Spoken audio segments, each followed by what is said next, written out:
पूरे देश में कोरोना वायरस फैला हुआ है। सरकार द्वारा सभी को हिदायत है कि सभी घर में ही रहें, बिना किसी काम के घर से बाहर ना निकलें। अगर घर से जरूरी काम के लिए निकलें भी तो सुरक्षा के साथ निकलें, मास्क लगाकर निकलें, सैनिटाइजर लेकर निकलें। लेकिन इन सभी चीजों को अनदेखा कर पवन हर रोज घर से बाहर निकलता था। कोई काम ना होने पर भी वह बाहर घूमने निकल जाया करता था। वह मास्क भी नहीं लगाता था, सैनिटाइजर का इस्तेमाल भी नहीं करता था। एक दिन पवन की मां ने उससे बोला, बेटा, तू सरकार की बात क्यों नहीं मानता है?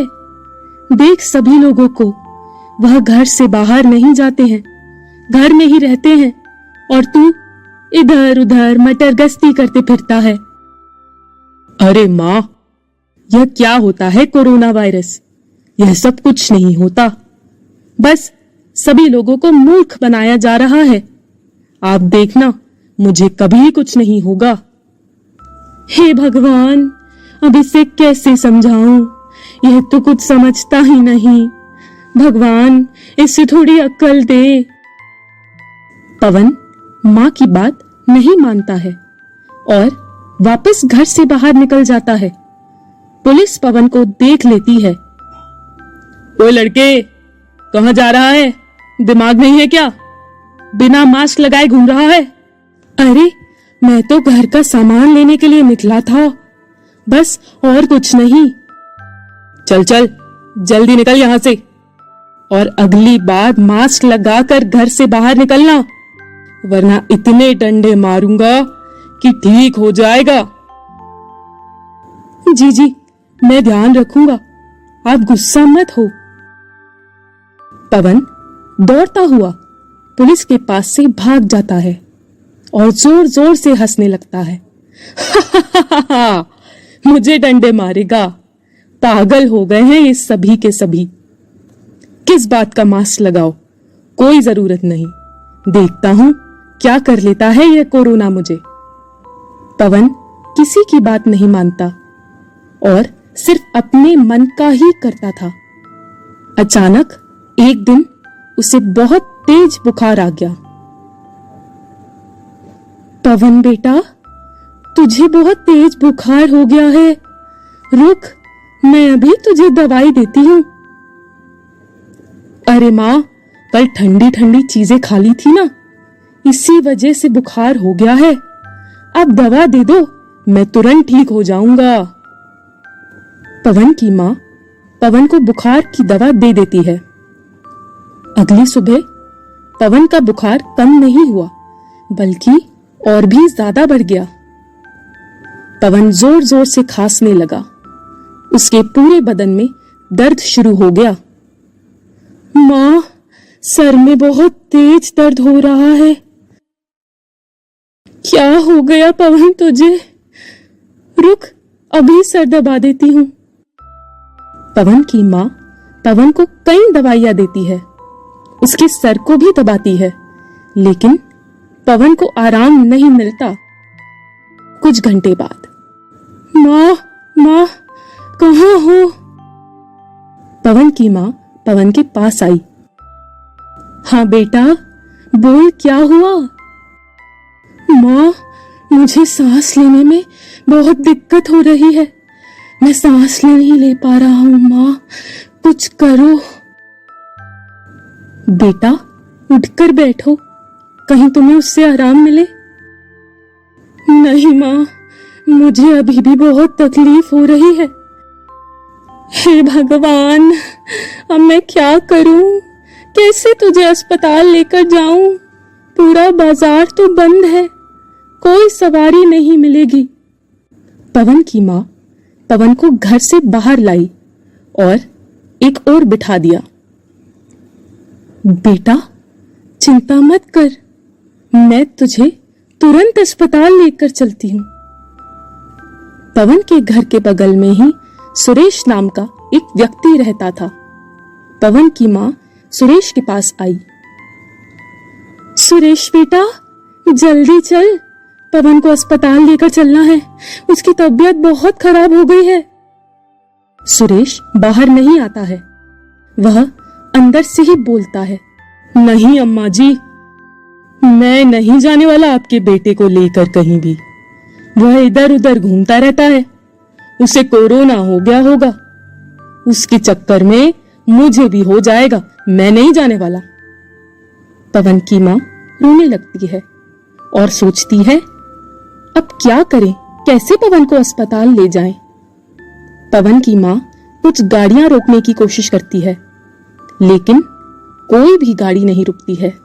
तभी अचानक सामने से आती एक एम्बुलेंस दिखी। एम्बुलेंस, कृपया रुको, यह देखो मेरे बेटे का हाल, जल्दी से अस्पताल लेकर चलो। एम्बुलेंस में से एक आदमी उतरता है और पवन को एम्बुलेंस में बिठाता है और अस्पताल लेकर आता है। पवन के स्ट्रेचर को बाकी लोगों के साथ लिटा दिया गया। अरे, मेरे बेटे को ऐसे क्यों रख दिया है? इसे जल्दी इलाज की जरूरत है। माँ, मेरी सांसें रुक रही हैं, मुझे बचा लो। बेटा, तुम हार मत मानो, डॉक्टर आएंगे, तेरा इलाज होगा, तू चिंता मत कर। वार्ड बॉय वहां आता है और पवन की मां से कहता है, अरे, आपके बेटे जैसे यहाँ कई बेटे हैं, इतने लोगों का इलाज एक बार में संभव नहीं। आपके बेटे को कोरोना वायरस हो गया है।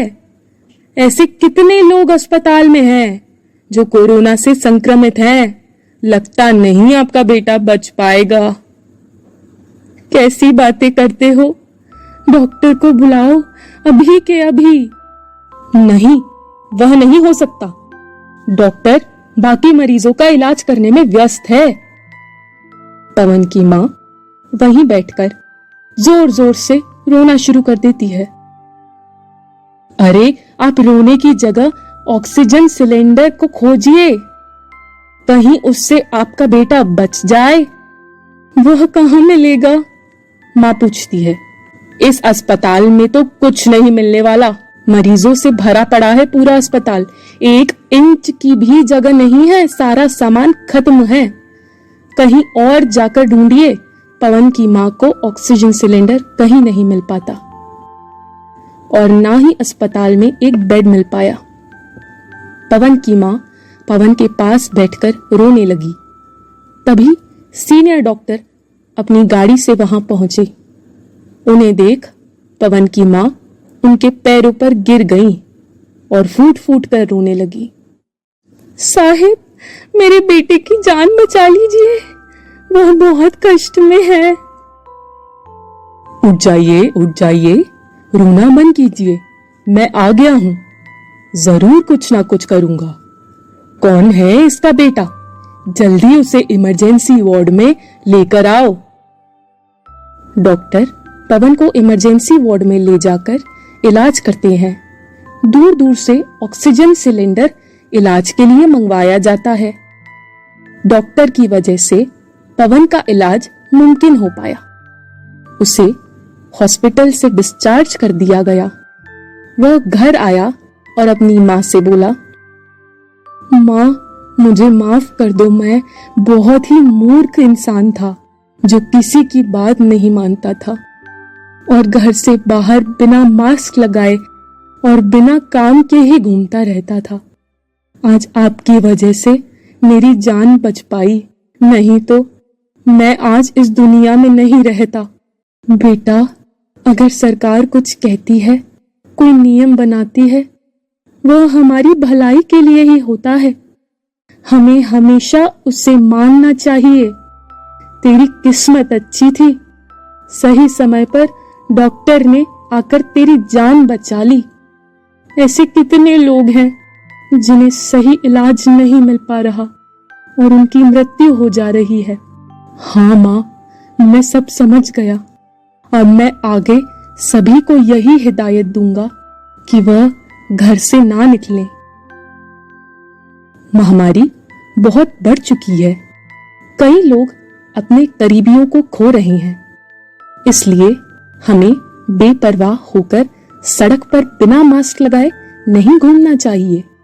सरकार के नियमों का पालन करना चाहिए और भगवान से यही मांगना चाहिए कि कोरोना वायरस जल्द से जल्द हमारे देश से चला जाए और हम पहले की तरह जिंदगी जी सकें।